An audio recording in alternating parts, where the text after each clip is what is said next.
You talk a lot about quantum energy, and that's the woo that sounds woo, but it's only because I don't understand it. And it sounds like Okay. quantum physics or quantum biology. It's something that I'd love for you to explain.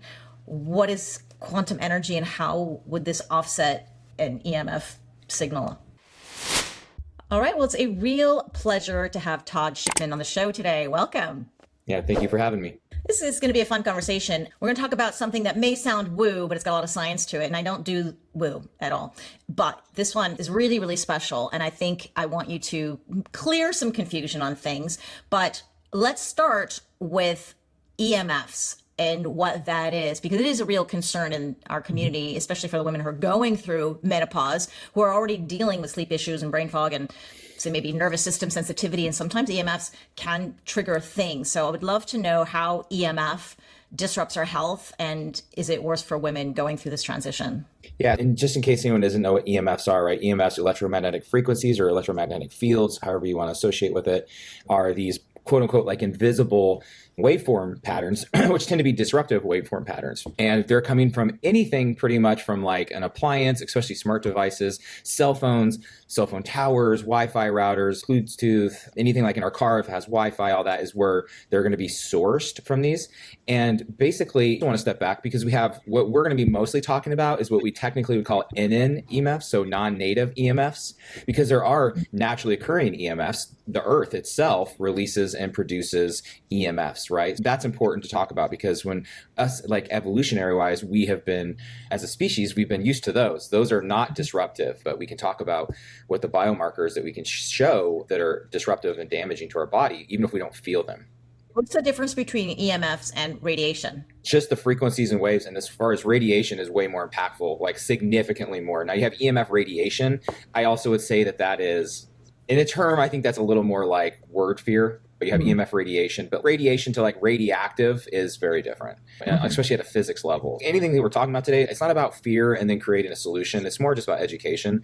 So I'm pretty more careful with my words, but it's not like you're so much going to just your skin's going to burn off. We think about if a nuclear radioactive plant goes off or something. Yeah, if everybody, it's a spectrum, I think, in terms of radiation. I'm wondering if EMFs are also, and because our community, there's women who are like, I get it. It's from a DEXA scan or a mammogram. It's so low, whatever. I travel much more than that, and I should be concerned about other things. And other women are very concerned about it, and I don't want to dismiss their concerns as well. So they may take it much more seriously or don't understand things yet. But if radiation, let's say from a bone scan or a mammogram, if that's low, how much different is that from the EMF that you would get from having a phone near your head or the Wi-Fi? Yeah, that's a great question, a great way to view it. And I'd say it's very similar. So like having a cell phone right at your head is creating like EMF radiation. But again, it's not something that's going to just, bam, you have cancer, right? Or wow, okay, it's not radioactive in a way that, I guess the way I view things, if we were to go to somewhere in Europe, right, where they've had the nuclear facilities disrupt, or in Japan, where all of a sudden you morph a third hand.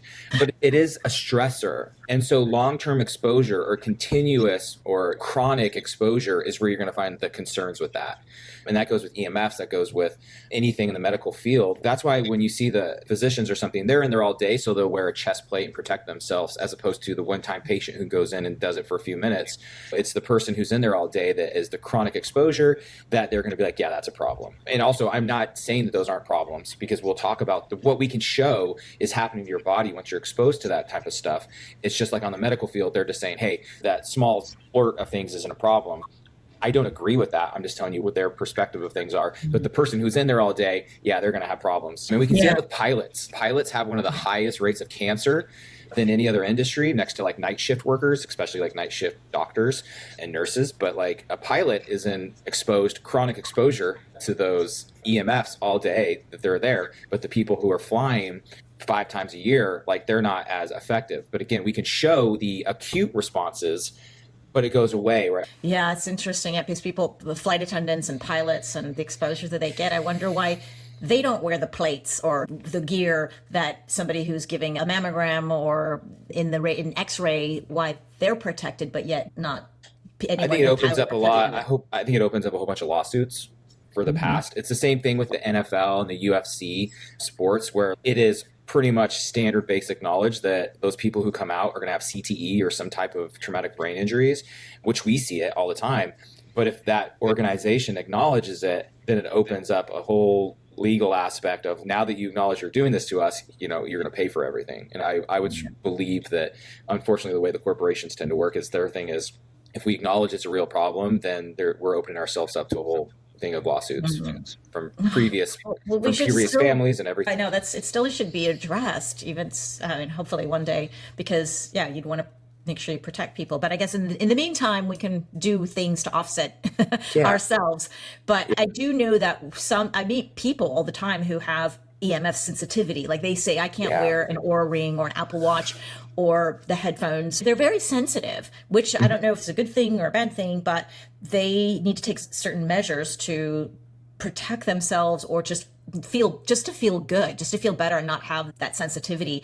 So it's a spectrum as well. And I don't know I guess if you were a pilot, you couldn't fly if you were one of those. My belief and my personal experience with EMF sensitivity is, like I said before, is like our bodies are so resilient. And if you just throw one thing into it, I'm generally a very healthy person. I don't have any stresses that I have, like any chronic issues or whatnot. So like I can go around EMFs now. I don't really quote unquote feel them. Now, 10 years ago, when I had other issues going on, I could literally feel an elevator. I could go into a room, close my eyes and tell you where the Wi-Fi router was or where the Bluetooth was, because it was equivalent to sensation. I try to explain to people, if you take same side poles of a magnet and you put them together and they push each other, like that's what I felt. And when I was speaking to someone, now again, this was 10 plus years ago, their theory was, I agreed with this, I really related, was a lot of people have magnetites in their blood. So What's magnetites that? are magnetites is a metal from usually so we get it from pollution. I live in the San Francisco Bay Area, and for many years I lived right in the center of where the 5 refineries are and all the pollution they put out there, right? So it was a horrific place to live. And I was so sensitive to EMFs, and I'd get sick, I could just feel them everywhere. And it was horrific. But like magnetites are what other animals utilize to know North and South Pole, how to migrate and everything. And as humans, we're not meant to that's not one of our evolutionary skills to know exactly, to be able to feel north, south, east, west, right? Like we're usually not just able to know that way is going north just by the way, the magnetism. And when at the time I did a niacin heavy metal detox, that's like a 90-day, very extreme thing. I did that and I removed a lot of heavy metals. And after that, I was not as sensitive to EMFs. Now, I don't think that is everyone's case. I think it could be a lot of people's case because of what they're always spraying into the air. What's in there that we're inhaling, we're eating is a lot of heavy metals. But on the other end of it is, again, if you have one thing, our body's pretty resilient. Now, let's throw you into a moldy house. Now your mitochondria has to focus on also protecting you from EMFs. Now it has to protect you from mold.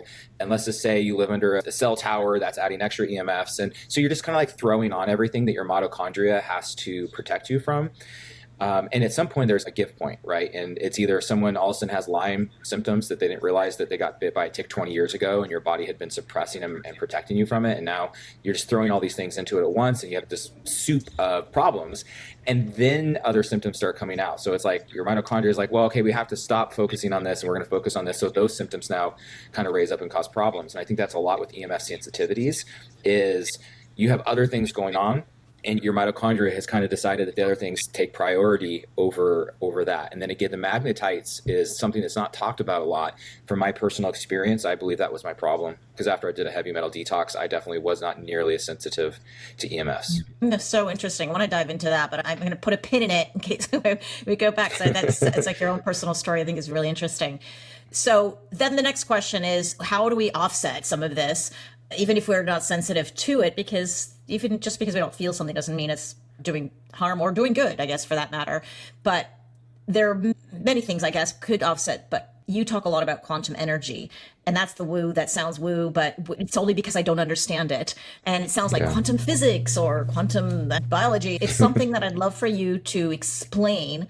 What is quantum energy and how would this offset an EMF signal? Yeah, and I totally get that. I think most people, many listeners or anyone, when you're scrolling through social media, we've all fallen victim to these quantum patches or quantum whatever, like ads for products. And as someone for me who understands it better now, I look at it, it's really just gross. I understand because as I had even said before, I got into this to debunk it.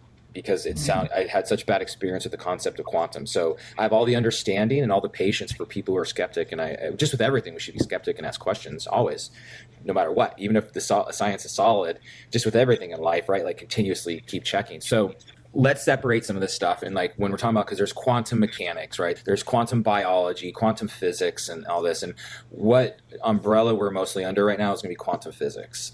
And to legitimize it, and we can go deeper, but like we do a lot of work with quantum entanglement as well. And the Nobel Prize in 2022 in physics was awarded to all the research on quantum entanglement. So that hopefully gives people a lot more like legitimacy that the science community is fully aware and acknowledging and accepting to it. So what is quantum energy? Quantum energy is basically the energy behind the matter at a subatomic level. So it's not positive energy and it's not negative energy, which is actually where we see these benefits because it's neutral and it's neutralizing.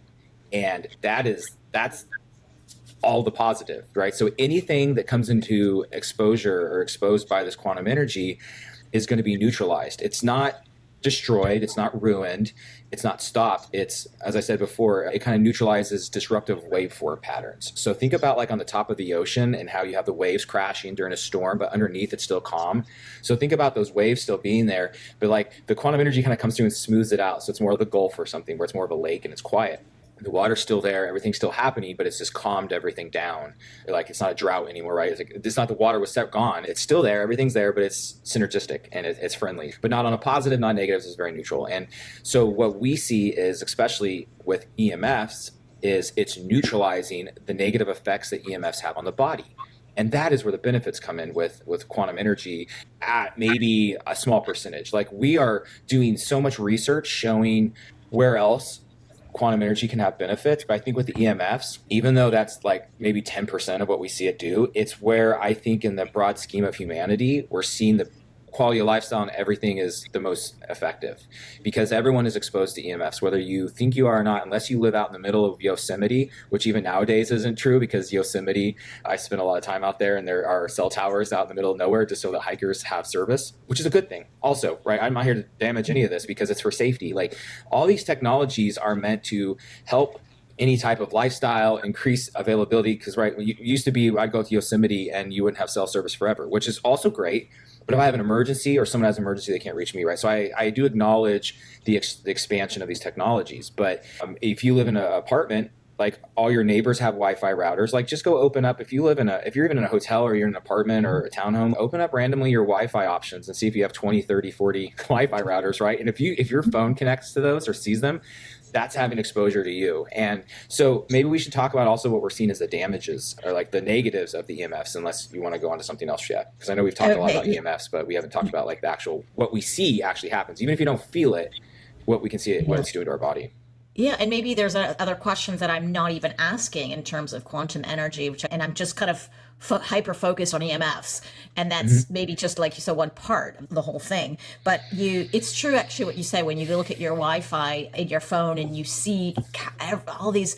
That's why I just kind of gave up to turn off my Wi-Fi at night in the house. Well, I'm getting it from everybody else. Maybe it's still better than not doing anything, but it feels like a drop in the bucket compared to everything else. So sometimes you think, like you said, also with if you're stuck in the middle of the forest and a bear's about to run after you and you have no service and you're going to say, shoot, I wish I had a bit of EMFs. I'll trade the EMFs for just to save my life right now. So we live in a world where, at least unless you live completely off the grid, but we live in a world where we need technology and it's helpful. Now, if there's some trade-offs for that, and I'd love for you to talk about what is that trade-off for having this luxury of modern life, and then we can talk about how to offset that. Yeah, and it's also when we talk about like the modern technologies and appreciation of things, because I am not here to fear. I am way more focused on education. So then we all have the power to make our own choices, understanding what we're doing, right? And is the juice worth the squeeze? Is everything I live off of life? Is it worth doing this? Sure, or not. But I get to make that decision. It's not thrown on me. Technically, you and I right now could not be having this conversation if it wasn't for technologies. I live out in as country as you can get for California. I have Wi-Fi everywhere. As you can see, I have AirPods, I have Apple Watch. I'm utilizing quantum energy, where to the point where I could be doing all these biomarkers, and my biomarkers would show as if I'm not around EMFs at all. Yet here we are talking, and we wouldn't be having this conversation. I'd have to be on like a hard landline talking to you over a phone kind of thing. So that's where like I can appreciate that. But so what we can show, and this is also important to talk about, like I think it's the 1996 FCC trade agreement, right? It was for communications. They put that long ago, they put in there the fine print that you can definitely read. It's not quiet or anything, but that you cannot stop any form of communication technology off the concern of health. What? So even though we can show all these problems that are happening to us, so example, before we chatted, we talked about how Marin County, and I lived in a town called Fairfax. Fairfax, as far as I still know to this day in 2026, is the only town in the world that successfully banned smart meters. Now, Smart meters? What's that? Yes, so smart meters from PG&E. Do you know what PG&E is? Our electrical system supplier. So you know how they usually have those meters on the side of your house, and a lot of companies have people who come by, the meter man, and they read the meters and they do it. Well, technology came about, and they're like, we don't need to have that guy anymore, and now it can electronically send that information via Bluetooth, so that we can just get all the information in real time, how much electrical power you're using. And there was nothing, because even though they can show this, it's a constant blast of EMF. It doesn't matter because this shows us, right? So same thing with 5G towers, and Fairfax and a lot of Marin County actually banned 5G. And the question that everyone's going to ask is, how do they do that? Because one thing I'd say though is Marin County has a lot of money, and there's a lot of people there that actually have the money for the lawyers. And so for Fairfax, what they were able to do was show that having a smart meter lowers the property value. And when you're talking the average home is $3 to $6 million, people care. So it's not so much about the health, it's more about the property value. The same thing with 5G. So Corte Madera, San Anselmo, Sebastopol, and Fairfax, and a few other little towns there, they banned the 5G based off of aesthetics and that it ruins house values, not based off of health concerns or any of that, because they couldn't. They looked around it, right? So when you have people like George Lucas lives there, right? And so he doesn't want his ranch and everything to lower value because of these. So they're willing to put money into the right lawyers to stop all this. So I just want to preface with that. It's a really cool little area to live because they're able to do that, and they're pretty much the ones that have done that. So you can't really stop, even though we can show, but I'm going to talk about like all these damages that EMFs have on us. You can't just go out there and say, hey, this is hurting me, let's stop it. It was put in there 30 years ago, unfortunately. Crazy. So yeah, it's so like what they knew it may be a problem on health, so they put that clause in there. That's evil. Yeah. And the reason I would say it's not good for health too, though, is it's just it's a silent stressor, and it's a foreign object, right? So it's this foreign thing that our body is not used to. It wasn't biologically around the whole time, so it's something very new, just like chemicals, just like everything else our bodies have not adjusted to. What are we seeing as a problem? That's what's important. And so what we have learned is, and what I really put emphasis on, is these biomarkers, because these biomarkers that we are testing really cannot be affected through placebo. And now I also want to acknowledge placebo always comes across as scammy, but placebo is very powerful, and if placebo works, it works. And at the end of the day, you got your result you wanted. So I'm always into that. Hey, if it's placebo, at the end of the day, you got what you wanted, and it's still effective, and it's very powerful. Our mind is so powerful. But what we're doing on these tests are double-blind, placebo-controlled studies. So like with EMFs, if let's say you're in a place right now where there's no EMFs, you're in a whole Faraday cage, you're not exposed to them, and we test your biomarkers. What biomarkers are we testing? We're testing your brain wavelengths, your gamma, your beta, delta, alpha, gamma, all that type of stuff. We're checking your heart rate variability, your HRV. We're checking, and we can check your insulin, we can check your cortisol levels, we can check your calcium channels, and we can check real-time live blood analysis to see how your blood's flowing. So we get your baseline, and then we bring a Wi-Fi router into that room, and we'll wait just a few minutes. It's pretty instant, but we'll wait a few minutes for your body to respond. And then what we're seeing is, going back to all those biomarkers, we can show that your cortisol and your insulin raise, which they're going to raise when there's a stress. We can look at your live blood and like a lot or a little bit. That's all. It's like 7 to 10%. So pretty much there. But also think about like when your cortisol and insulin raises, it's a trickle down effect because everything else is affected. It's not just that, but these are what we're testing. But when your cortisol raised, what does that mean? It means your blood flow is redirected to different parts of your body. It leaves your digestion, because if cortisol's up, it's a stress. And the least important thing when you're stressed is remembering things. So blood can leave your brain. Digesting things aren't important, so blood leaves your digestion.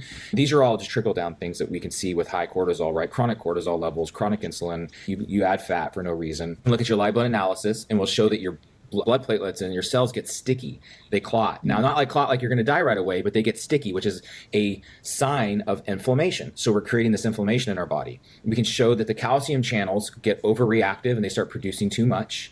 Your HRV drops. it drops a good 10 to 15%. And this is instant. So it's not, oh, after 30 minutes or something. So this is instantaneously that this occurs.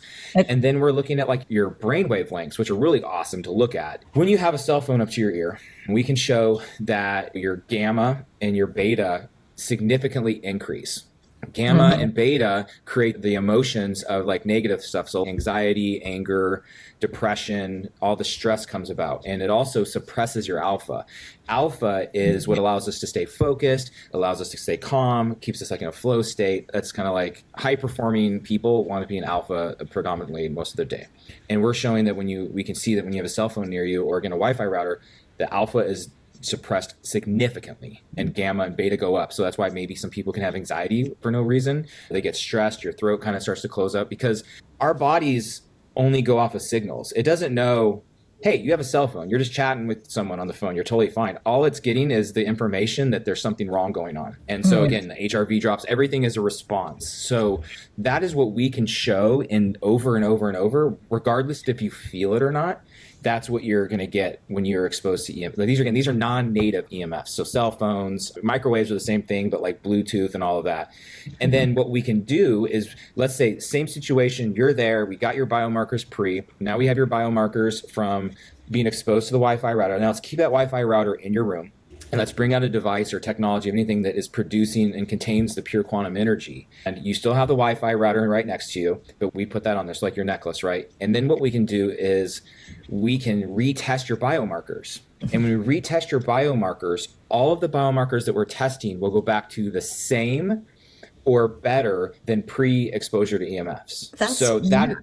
While everything still works, so you still have the Wi-Fi router working and everything is still synergistic, you've just neutralized those disruptive waveform patterns. So it's kind of like bubble wrapping yourself from any type of environmental external stressors while still being able to engage in that technology. I'd say luxury, but why I'm able to sit here with AirPods, Apple Watch. Behind my screen here, I have 5 computers, right? Because I have a lot of work I'm doing and everything like that. So it's really important for me to be utilizing quantum energy because of the amount of EMFs and stuff that I'm exposed to without having that issue. Okay, just to clear for some people who maybe have not sure what HRV is, this is heart rate variability, because you said it goes down. People go, oh, why would I want my heart rate go down? That should be good. HRV is heart rate variability, and that's a marker of stress. Okay, so we want it to be high, we want it to be good. And cortisol is a stress hormone as well. So these are just to give some information. So it sounds like when we're exposed to these things, then even if it's 7 to 10%, it's significant enough to have an impact on the body, and you see them in our biomarkers. And I still need to wrap my head around quantum energy, quantum field, and you said quantum entanglement, because what you just said says, okay, well, if you wear something like this necklace that has quantum energy in it, then you see all of these biomarkers come down. But people may go, well, what in the world is still this quantum energy, and how is that even working? So quantum energy is not something that anyone created or invented. It's been around since the existence of Earth. Think of it in a way of if we are in the ocean, or let's just say we're in a pool and we're underwater. The water, let's foresee, would be like the ether. So that's the quantum energy. I'm using this as an analogy, right? So water isn't really quantum energy. It is something that is available and surrounding us at all times. It's just something I think is like a human experience. We are physically separated from things. This can adjust and really shift how people think. And if we talk about quantum entanglement, people have a very hard time wrapping their head around quantum entanglement, because once you really dive deep into quantum entanglement, it also pretty much forces you to understand reality different, if that makes sense, because it shows that everything is connected, right? You and I are physically separated but in a deeper level where everything is connected, we're on the same thread. And quantum entanglement shows that. Again, the Nobel Prize in 2022 was awarded to this in physics, where they were to everything is entangled, right? So you have coherent information that is connected. We are too physically separated, but in the grand scheme of things, everything is on the same thread and connected. So with this Nobel Prize, what the research was is they took the cell in Austria, and they took this similar cell in specifically Walnut Creek, California, which is in the eastern San Francisco Bay Area. And what they did is they basically shot a little light or a laser at the cell in Austria, and simultaneously and instantaneously, there's no time shift, right? The cell in Walnut Creek was responding as if it was the one that was being poked at. this can sound kind of crazy to people, because also like in the quantum field, there is no time and distance. It's everything all at once, right? So it's just the one same thread. It's faster than the speed of light. And I always preface that with, if someone wants to argue that quantum entanglement communication is not as fast as the speed of light, it's because the speed of light is a distance measurement from point A to point B. But with quantum entanglement, like I said, there is no distance. It's continuous. There's studies. I have twins. So like I can tell a story all the time, but there's quite a few studies that have done where you take one twin across the world and another twin wherever else, and you tell that one twin to do something across the world, the other twin does it. Doesn't even know why, just does it, sits down. My story is I have twins, and when they were about 5 years old, one of them was down the street. She fell off her scooter and she broke her arm. And I was with the other twin, and she just fell over screaming about her arm. I had no idea. I was just so clueless what happened. And she's like, my arm, what's going on? I'm totally clueless. And a few minutes later, the other twin comes in and her arm was snapped. And what the heck's going on? This is crazy. She felt it. She experienced it while the other one didn't. And I have so many stories like that where they know things that happened to the other one, and you can hear other stories like that. So that's just my own personal experience, but it can be different than what we're used to thinking about how reality works. So with quantum energy, it's something it's just around, it's continuous, but we have to have access to it. And it's like, there's quantum energies there, but when we can create a technology that produces pure quantum energy, it kind of is a nice supplement in a way for access to it. So there are definitely people in this world who do not need to be utilizing pure quantum energy technology, because if they're especially very intuitive or connected, like they already have access to it and they're not bothered by things. Okay, so now you kind of cleared some things up. It sounds like this is an invisible field. This is something that's almost hard it's hard to grasp because it's not tangible. But yeah, the way you explain it to me, you and I are talking together and we're in the same energy field, I guess. The experiment with the cell, or even with your daughters, it sounds very voodoo, like the voodoo doll, like put the pin in there and then the other one like has pain. Is that quantum field or quantum energy, or is that just totally I mean, that's entanglement. And it really just depends on people's openness to things. Like, because I am very science minded. I always say my wife is crystal and fairies, and I'm very science. I was in pre-med. I wanted to be a doctor. My brain, I'm very analytical. I have a hard time getting into my heart. I have a hard time like meditating because my brain is everywhere. It's very active and analytical. And I would say I wouldn't have such a different understanding, or I'd have a very different understanding had I not, like, even from reading all the science, all the studies, and even being in places to see this happen in real time in terms of some of the studies that we've done through quantum entanglement as well. Me personally, it took experiencing a psychedelic that's not a recreational psychedelic, but it's called 5-MeO-DMT, or the short term is called BUFO. And I did that. It's a very therapeutic aspect. Again, it's not something you ever casually do. It's not for fun. But when you do it, you experience the existence of totality, and you're there, you're real time, and you really understand that everything is connected. Like, you dissolve into everything. That truly helps me have this understanding with this conversation I'm having with you, that everything's connected. Because before I'd ever done that, where I experienced it, I'd be telling you, well, the papers say, the data says, right? That would be my preface there. Well, the data says this is occurring, all right? This is what the information says. But I can sit here now and say that I was able to experience what basically full entanglements. I know it's there. Anyone who's ever done that type of like therapy, they would for sure tell you the same thing. So I get that it's also weird, and I have a different understanding from experience. Yeah, I think anyone who's had twins, for example, the story you had, I'm sure they have some story like that. And then Very much somebody's so. had a similar experience to you, go, I know, I get it, because I was also there too. But if you haven't had that experience, it's hard to believe and how to understand. It reminds me of when I did a holotropic breath work session for the first time in my life. And I wasn't even told what it was, or what. I just had an out-of-body experience. I didn't understand what was going on. I didn't panic, but as I came down, I was like, what was that? I didn't even know my brain could actually do that. And then I had to research and understand what I just went through. But how do I explain this to somebody who hasn't experienced that? And it was pure breath. I wasn't on drugs. I wasn't taking any psychedelic or anything. And it was just the power of the breath. But I want to, so I'm hearing three words. There's the quantum entanglement, quantum energy, and there's the quantum field that I want to bring into this. Because if anybody follows Dr. Joe Dispenza, and it can be a little woo, but he's very scientific too, and he understands the thoughts in our head can create changes physiologically, good or bad. And so if you follow Dr. Joe Dispenza, you get it. But I remember he shared this one video of a metronome, and maybe you can explain how this is connected. And there are about 30 metronomes in rows of 3 rows of 10, and then they're all kind of go to a metronome. In case you don't know what it is, when you play piano and it has tick tock, and this arm is going left, right, and they're all going different places. And then after, I don't know, a minute or two, they all start syncing together and they're going at the same time. And is that quantum field? Is that a quantum field thing, or what? That's such a cool example. I've been on so many podcasts and talked about this type of stuff, and no one's ever brought that up. I love it. I absolutely love it, because the example I always use with people, because you're talking about when you're on the same vibration and frequency and entangling, is there's a reel where someone says someone can't bother you if they're not on the same frequency, and they take these tuning forks, and I'm using random numbers. These aren't what they show, but let's say they have one that's like 428 hertz.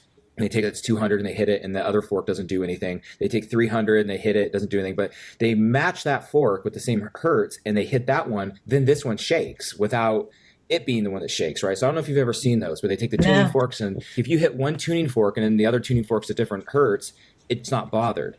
If you have two tuning forks next to each other and they're, let's just say 428, I'm just making up random numbers, 428 hertz. If you hit the one on the left, the one on the right will act as if it was hit too.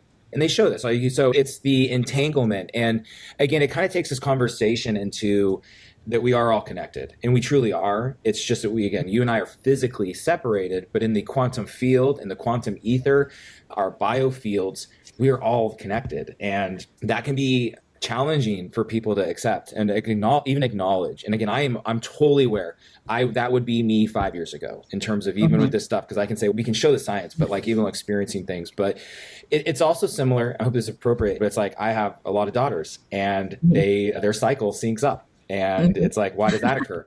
So is it safe to say that quantum entanglement, quantum frequency, quantum field, quantum energy, these are all the same thing, but just different words attached to them, or are they very clearly the same thing? Well, they're kind of substacked of each other. So like quantum entanglement is utilized with quantum energy. So this is really crazy. These are things where I've actually gotten to be in person and experience this type of stuff, but we can show it that it works. So the quantum entanglement study, right? So with like Lila Quantum, what we did, we started doing this because we also created another company called Quantum Upgrade, which is all quantum entanglement. But before we had Quantum Upgrade, what we were doing is, let's say, for example, you don't have your necklace on there. And again, these are studies that we have done. And I understand, even as I say this stuff, it's so mind-blowing to me when we started doing this like 6 years ago. But let's say you don't have any Lila products, no quantum energy there at your home. But what we can do is you could text message me a photo of yourself, as long as it has an identifier, so like specifically your eyes.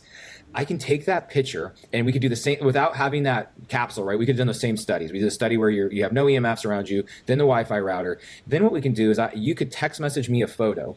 I take that photo and I put it under my quantum block that I have. So from Lila Quantum, the Lila blocks that we have, I could take that picture and put it under that block, and it would be the same as if you had the block there with you. And that is absolutely mind-blowing, and we can do that over and over, which is quantum entanglement. So we could show you don't technically need that. If you have a friend or something, we could take that picture of you, put it, and a friend has a block or something, you could send a picture. And we do these in our Telegram groups all the time, where people just don't have blocks, and they're like, hey, my husband is going into surgery, can we help him, yada yada. And someone will be like, yeah, absolutely, to do that, send me a picture of your husband and I'll put it under the block for him, and then he's protected. And again, we can show the double-blind placebo-controlled studies with these studies. And that's where, again, I get it. Like, that's really, even as I say this stuff, I have been in person and witnessed these experiences that we did with ATP production, where we showed an increase in 29%, or wound healing increased by 100% through quantum entanglement. And it's just like this, it just really, it almost forces you, or at least throws out a whole nother form of what reality is that we've always experienced, or what I've always experienced or seen reality and life as. Because it can look at magic, right? It looks wizardy, because we just don't have we're just now finding these ways to quantify it and show that even though we don't see it, it's there. Everything's around us and surrounding us. Yeah. They're all just kind of subtact. So for example, quantum field to me is like, the quantum field is an extension. So it's like the ether when people are talking about that. Or again, then you have like your biofield or your aura, when you can do these readings and show like your biofield goes out a few feet, and that's your energy. And that's where you really want to protect, right? And that's when the EMFs come in there, it can suppress that. So it can affect like chakras or anything of that sort. But they're all like in the same substack, but they're not like the same word. So quantum energy is not the same as quantum entanglement, but it's all in the same family of things. Quantum physics, it's all right there with quantum physics.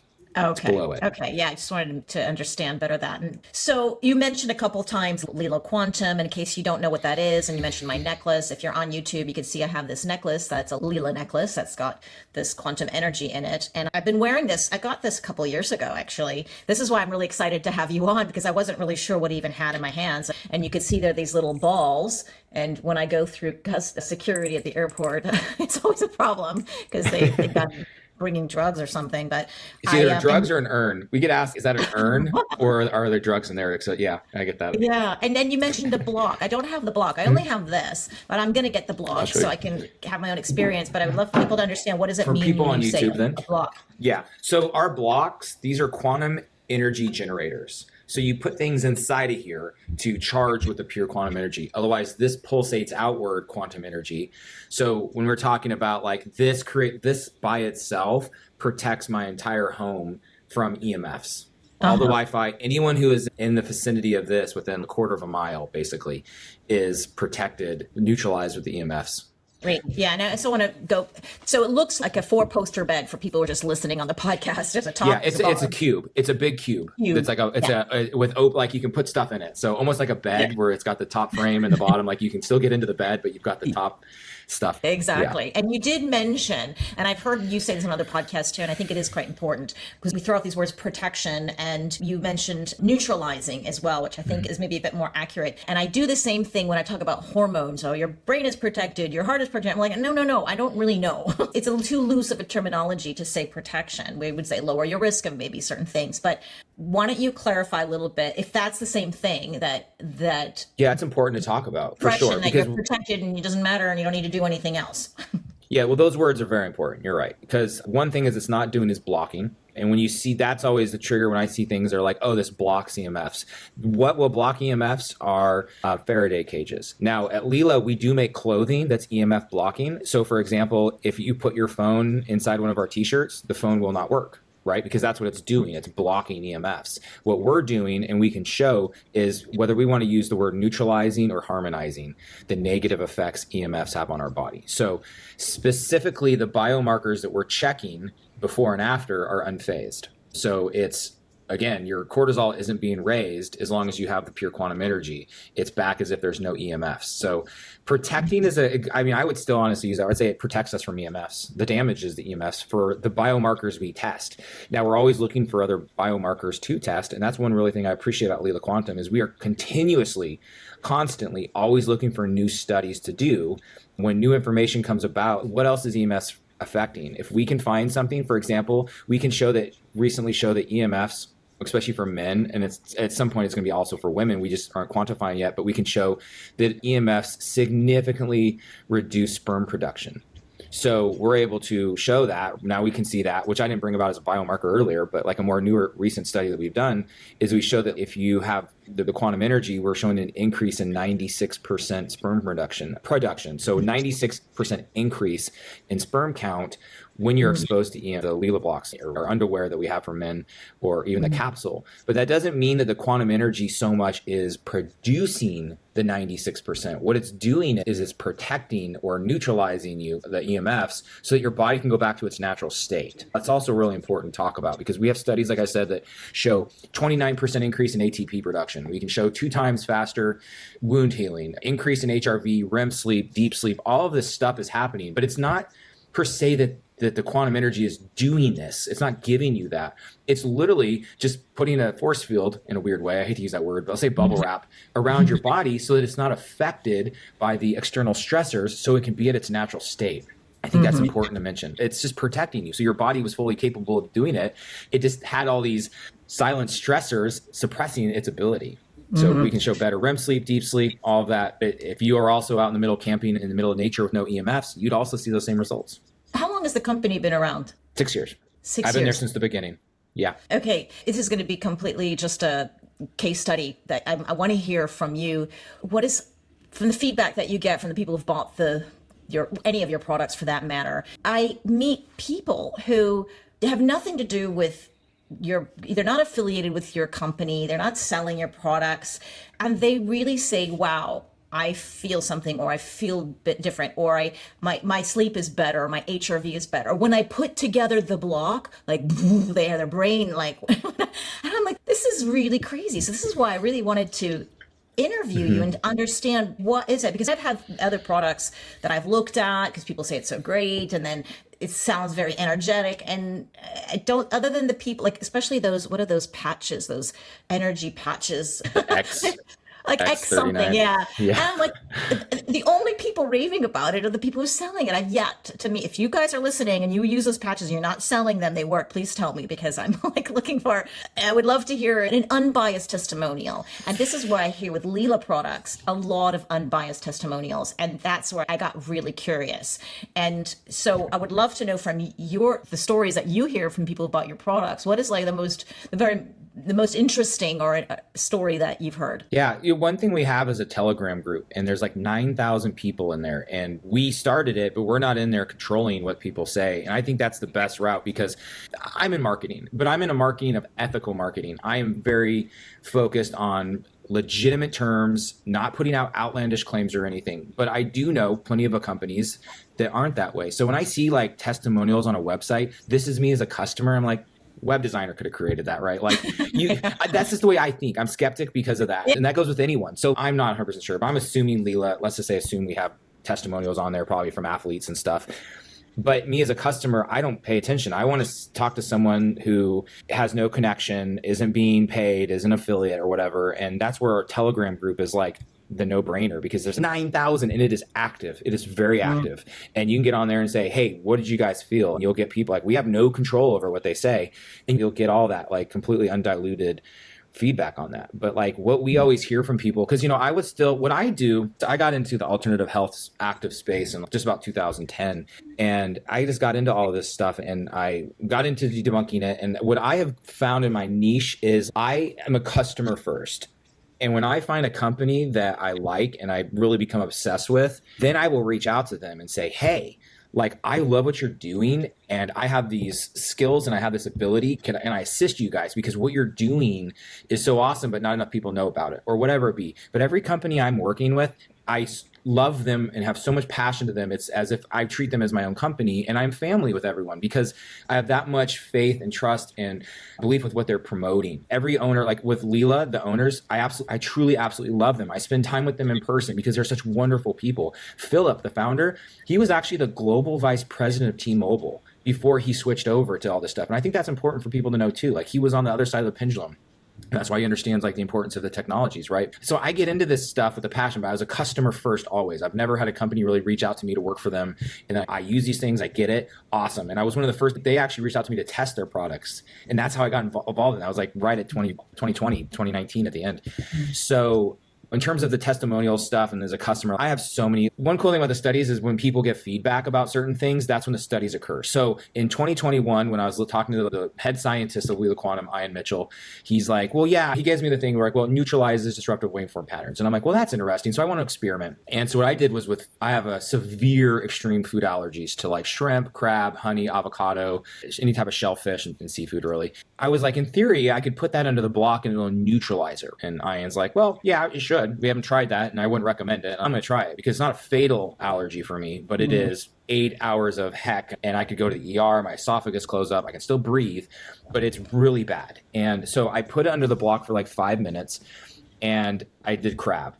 And I feel it instantaneously when I eat it. So I put it in for 5 minutes, I ate it, there was no problem.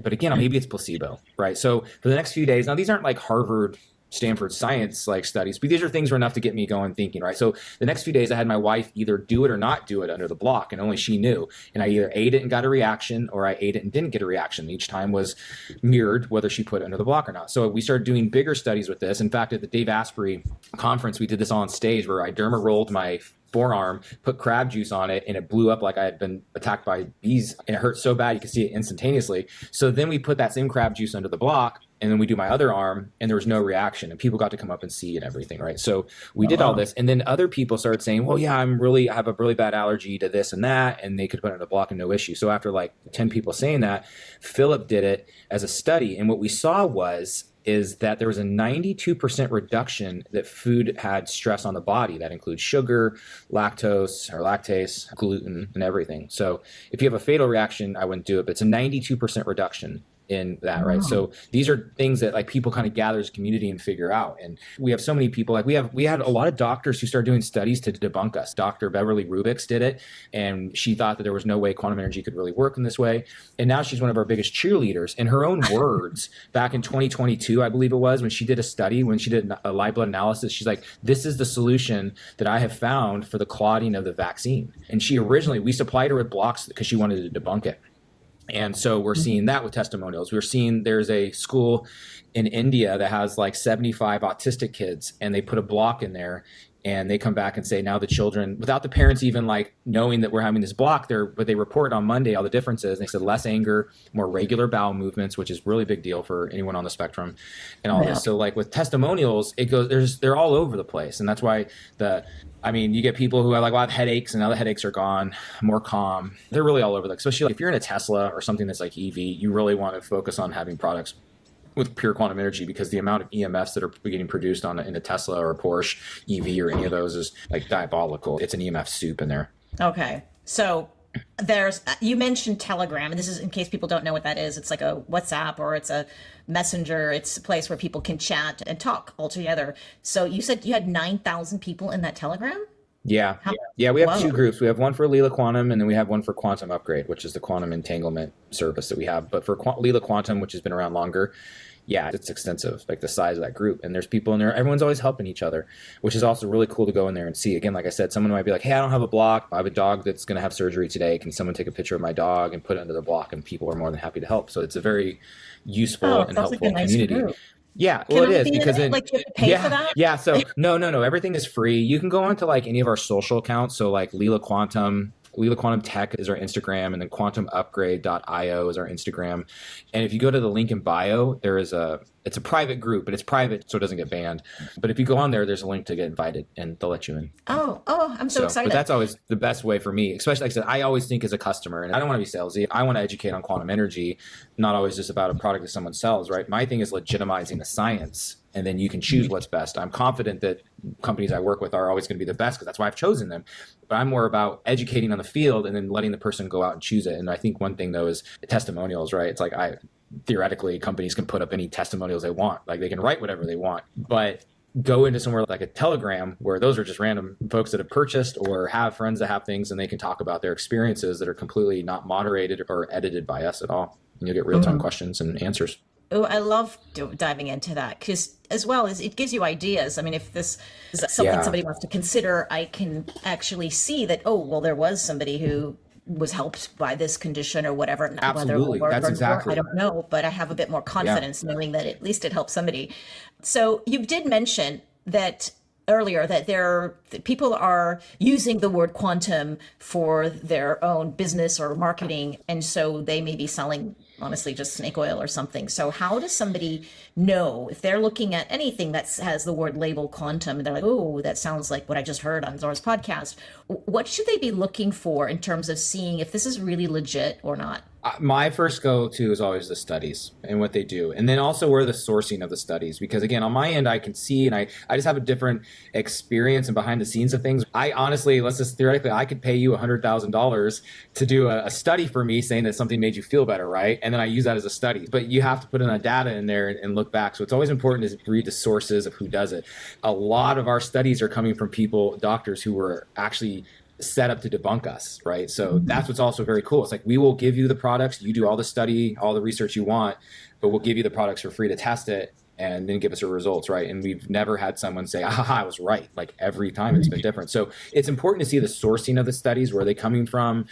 Are they connected to the companies? Everything like that. Our actual head science advisor, Ian Mitchell, doesn't take a penny. He doesn't work for a penny. He doesn't do everything because he doesn't want any type of financial. When he connects and does research with other people, he wants there to be zero say of like that he had any type of financial influence on the study results or anything. I think that's really important. And just in moral integrity, I I've known these people long enough that I can say they're very integral, very high moral people. But when you want to look at things, look at the studies and look at how many studies they have, not just one or two. We have legitimately, we have at least 100 that are almost finished. So we're at like 70 or something on the website, but we have so many more we're doing, and they're continuously going on. And that's really what most people can't show, is the studies. And that's either because they can use our studies on something, but where are theirs and where are their products? Because with the EMF stuff, there are a lot of other companies and products out there that work, but they're not utilizing the quantum energy. And that's also just what they do. So they're only doing one thing. The quantum energy for us is significantly more. Like I said, the EMF aspect is probably 10%, because that capsule you're wearing, it also is infused with like 100 different frequencies, micronutrients, which we can show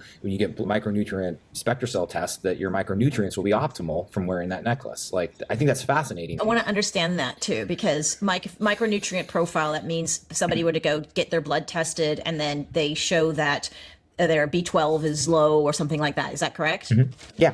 So you're saying that by wearing this necklace, because of the little balls that are in there are infused by these frequencies, then I can go get a blood test, and I would probably have to do a test before I wear it and after, right? To see. Yeah. Before wearing it, I would get your baseline. I did this myself. So I baseline without it, waited 40 days. That's what was suggested, to make sure that your body actually has time to adapt and affect to it. And after 40 days, tested again, everything was optimal.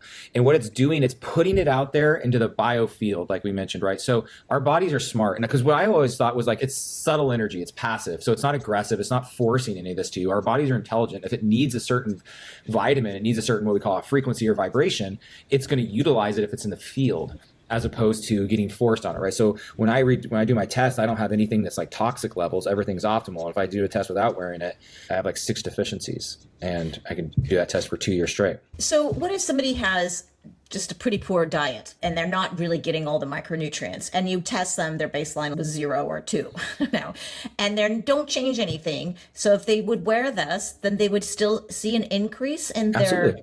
Really? Yeah, because it's there. It's available. It's absolutely available.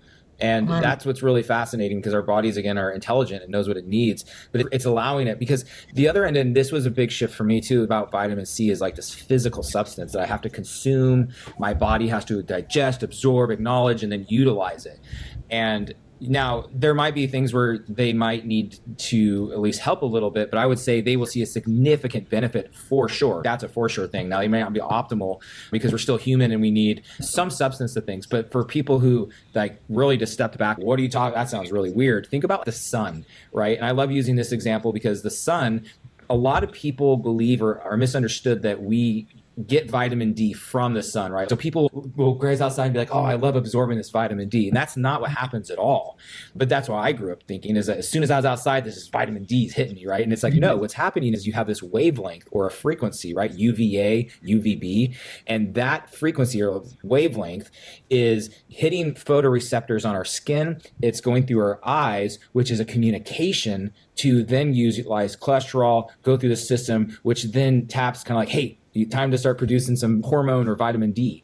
So there's no actual physical substance that we're consuming. It's a frequency that sends it, right? So think about that with the rest of other vitamins that's possible with, is that we don't have to have this tangible swallow a vitamin C tablet. Okay, that makes more sense now. Yeah, you're not saying that if somebody has a shitty diet and they wear the Lila, then they're going to be optimal levels like that, but they will see an uptick.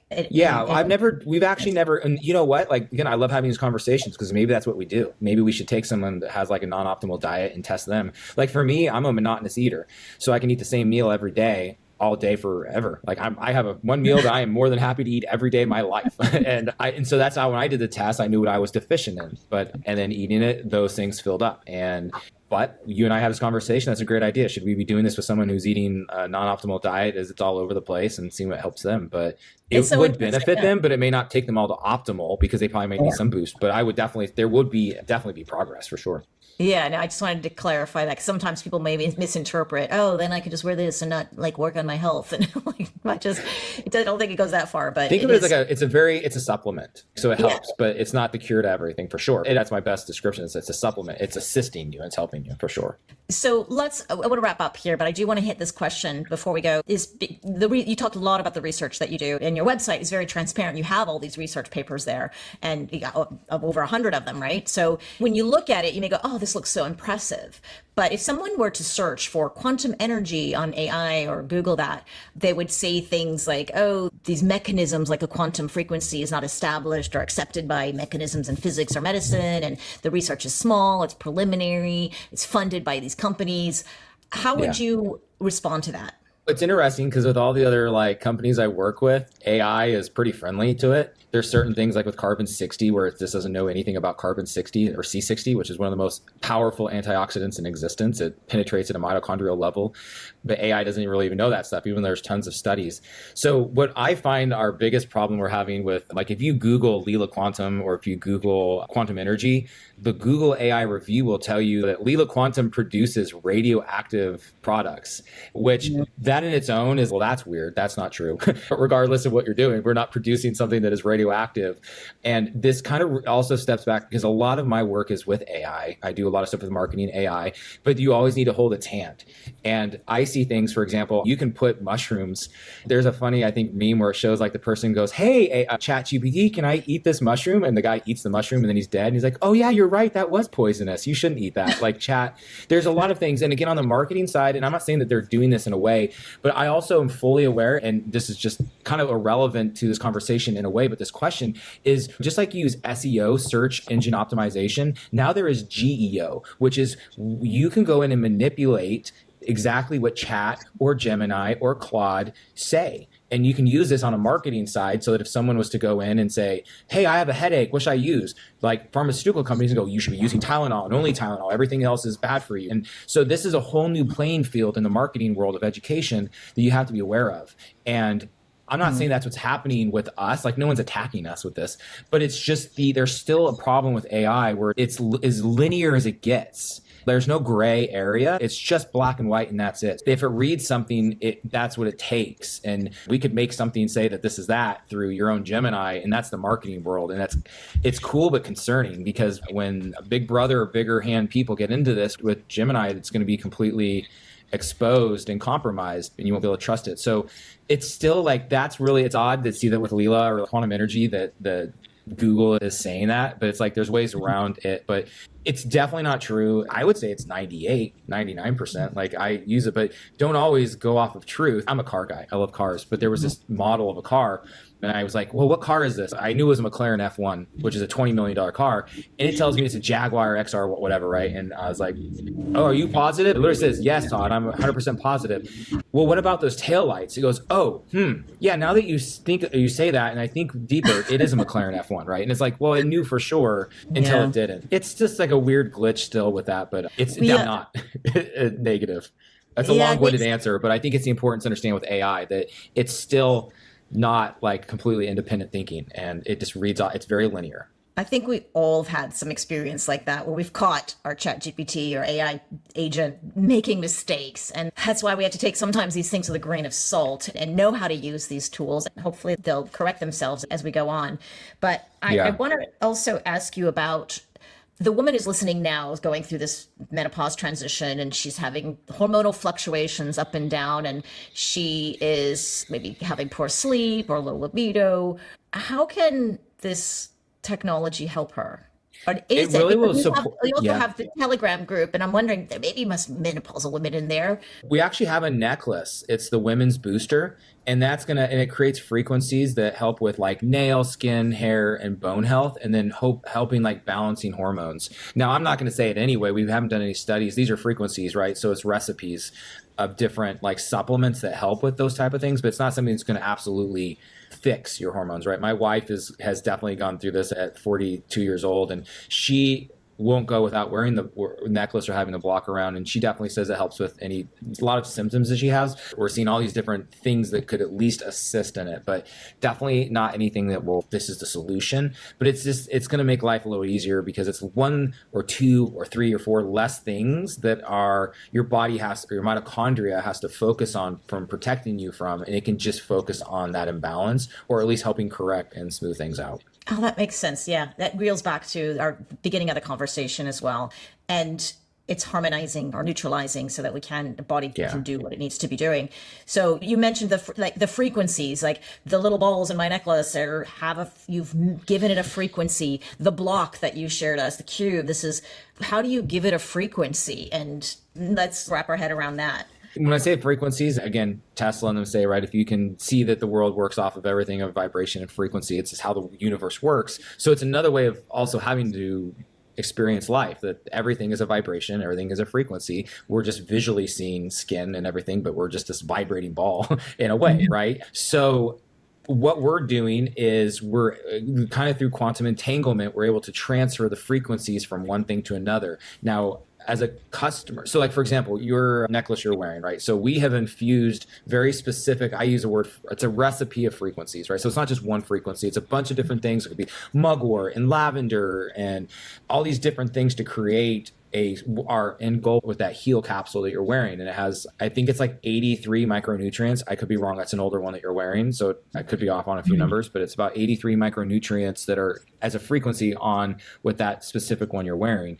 And then it has other things that will help with common rest and sleep and all of that stuff. So what we're doing though, like in our facility, but you can do this as a customer if you want to do your own, right? So that's ours that we made. But like at home here, I could do that again with my block.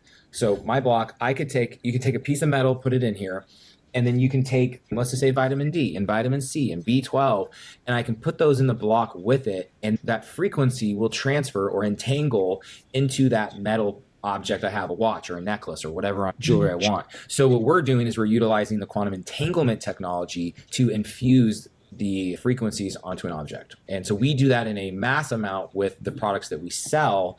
But if you have your own block, you could be making your own supplement recipe or whatever with your own jewelry. It needs to be metal. That's important because metal can hold the vibration.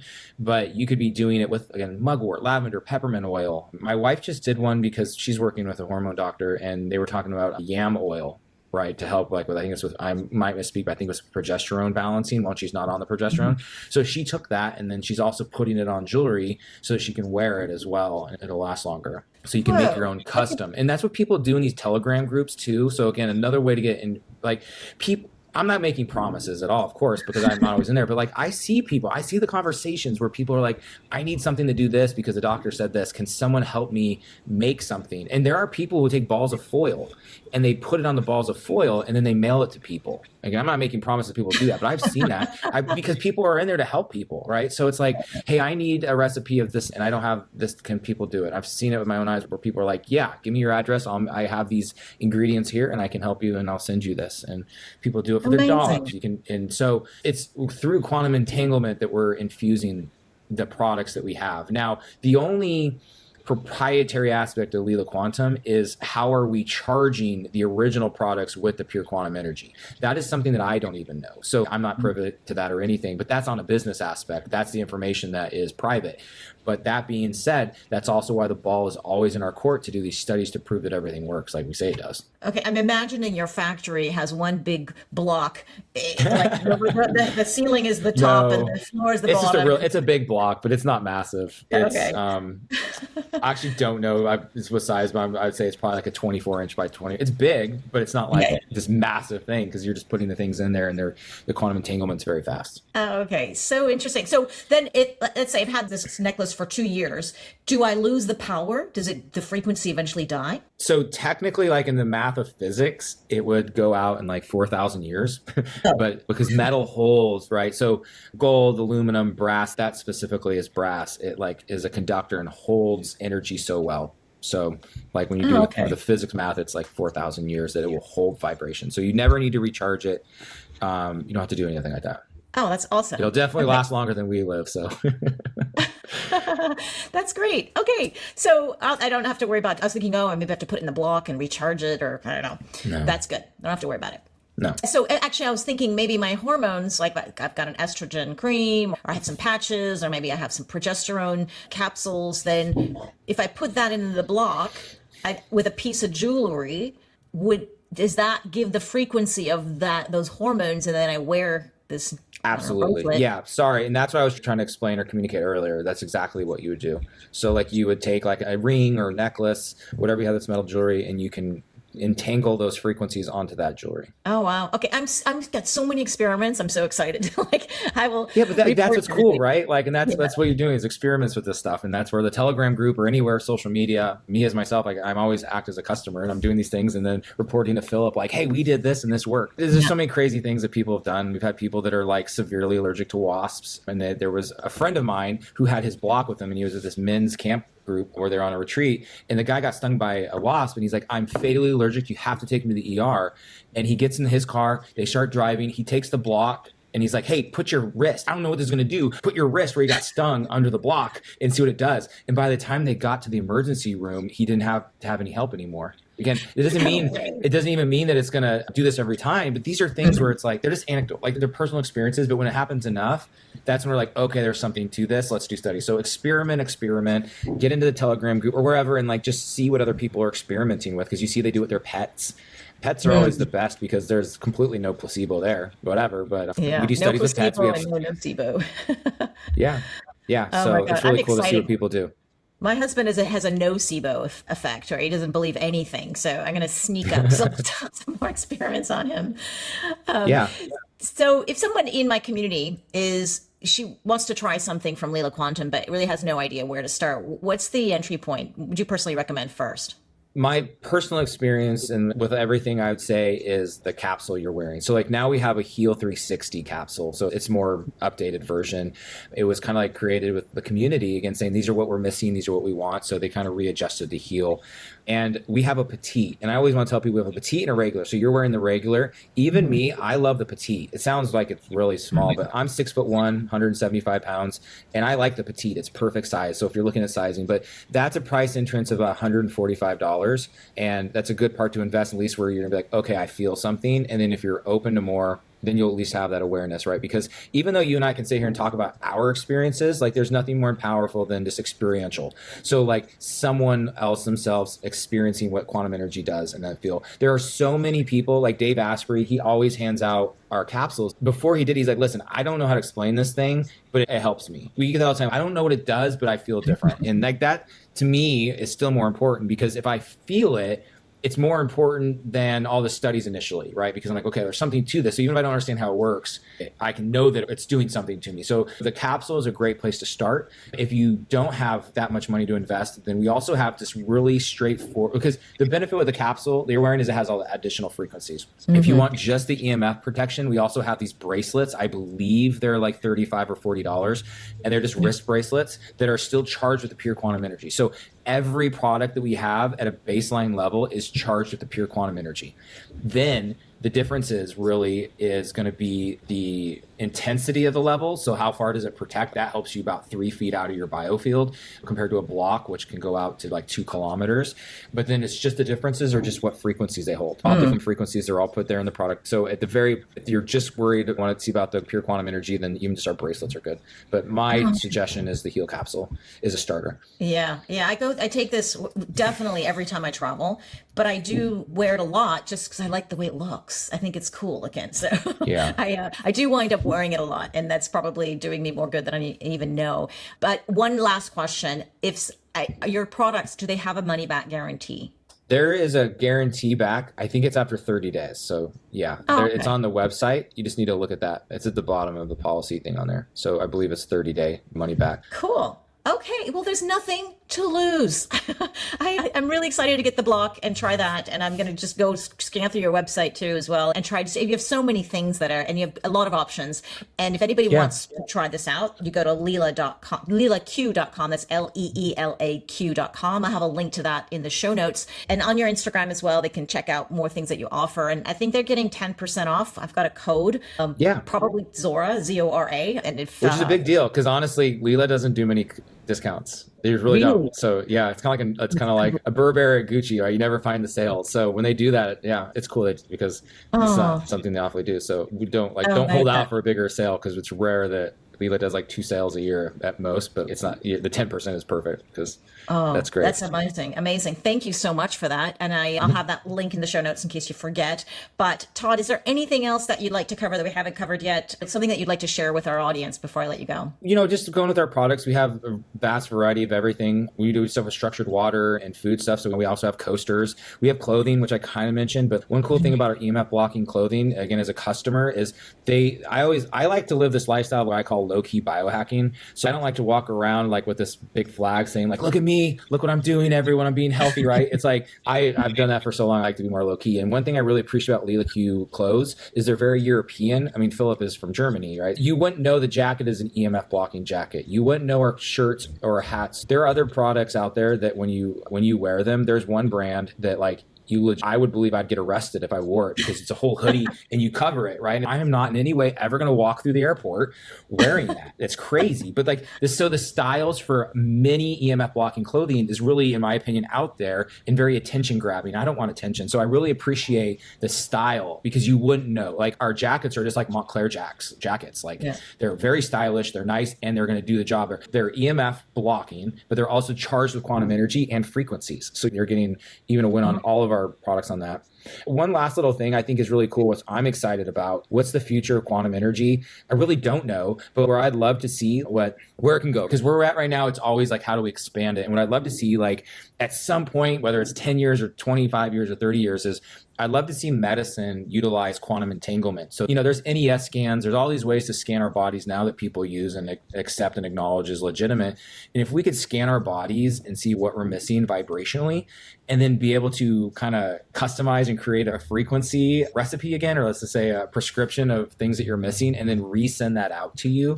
I just think that'd be really cool. So I'm just creating the excitement because that's my own head of like, where else could this go in the future and help more people? And it's all like, you're just at home, we can scan you and then send it to you all while you're home. You don't have to go stand in line at a doctor's office and be 45 minutes past your doctor's appointment until you finally get in and stuff. That's a dream. I'm there with you, rooting. Yeah, I think it's realistic. It's just when do people acknowledge it? Because it's doable. But if it works, people will be a proponent for it. And of course, then people want to research it and why does it work? But I think that's a fabulous idea. I would love to see that. And the pharmaceutical industry would be so happy with it, but there may be room for a whole other industry. So thank you so much, Todd, for your time. Thank you so much for having the patience with me, with my brain that has a hard time understanding the concept of quantum stuff. But I know that others are probably having a much better idea of that too. So I look forward to my experiments and reaching out to your community and listening to more how people are being helped with the products, and as well, if I can help other people too. I'm just so happy to do that. So thank you so much. Yeah, thank you for having me. I love chatting about this stuff. Great. Take care and have a good night, good day, good morning for everyone who's made it to the end of the episode. And we wouldn't be here without you. So thank you so much for your time, and we'll see you next time.